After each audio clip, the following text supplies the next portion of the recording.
はい、皆さんこんにちは。レトゲビーキです。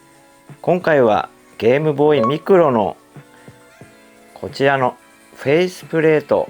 の交換の仕方を紹介していきたいと思います。このゲームボーイミクロはこちらの画面を覆うカバー、フェイスプレートが交換できるんですけれども、それを変えて楽しむ方法を紹介していきます。その前に改めてゲームボーイミクロというゲーム機がどんなゲーム機なのかを少しだけ紹介していきたいと思います。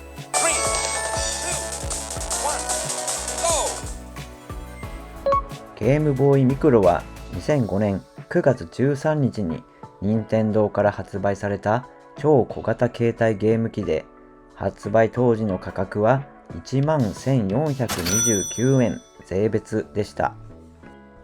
当時最先端だった32,000色表示可能な 2.0 インチのバックライト機能付き透過型 TFT カラー液晶ディスプレイで、バックライトの明るさは5段階に調整可能でした。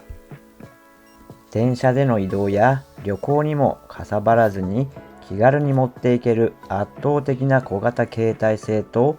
高級感あふれるアルミボディが色気たっぷりのまさに大人のためのゲーム機。発売から約20年経つ今でも人気の携帯ゲーム機です。むしろ発売当時は新世代機種でゲームボーイアドバンスとも互換性のある任天堂 DS がすでに発売されていたため、アドバンス専用機となるゲームボーイミクロは時代遅れ感も否めず、ほとんど売れずワゴンセールで1000円程度で投げ売りされていたという悲しい過去を持つゲーム機でもあるのです。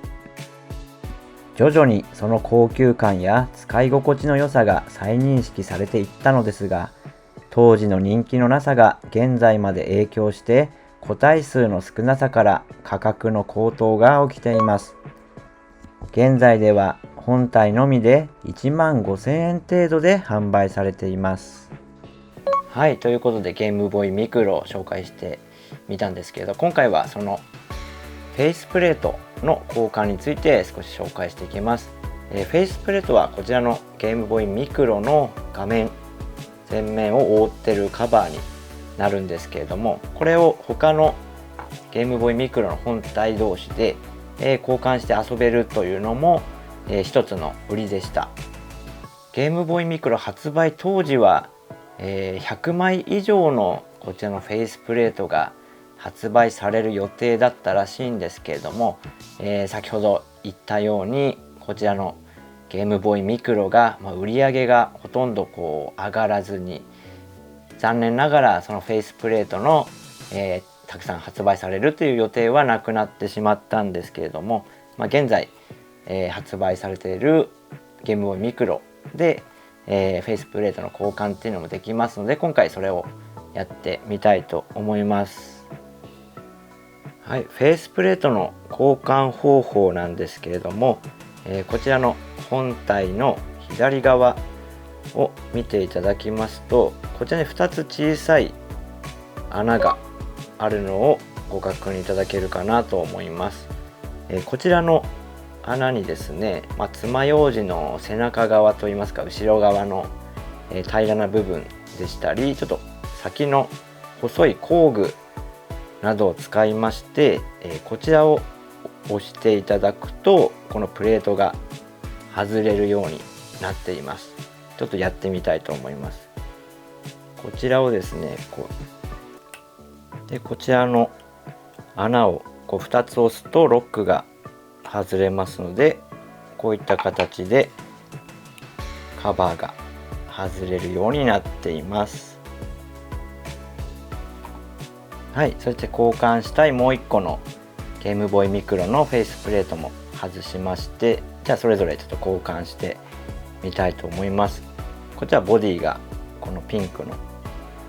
紫ですかねのボディなんですけども、こちらにファイナルファンタジー4のフェイスプレートをつけていきたいと思います。押し込むとちょっとカチッとはまりますので、これで交換ができました。どうでしょうか。なかなかこう雰囲気がガラッと変わって、また新鮮なんじゃないかなと思います。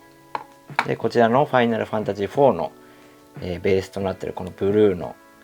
ゲームボーイミクロにこちらの色のプレートをつけてみたいと思います。はい、つけてみたんですけど、どうでしょうか。このなかなか純正にはないこのカラーバリエーションといいますか、なんかちょっと新商品がこう手に入ったような楽しさがあるかなと思います。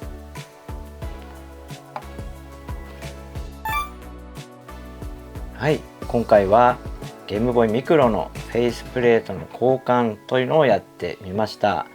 今はですね、社外製のサードパーティー製のフェイスプレートも、お安く売ってたりしますので、そういったもので、ちょっと気分を変えて交換して遊ぶっていうことも楽しめますので、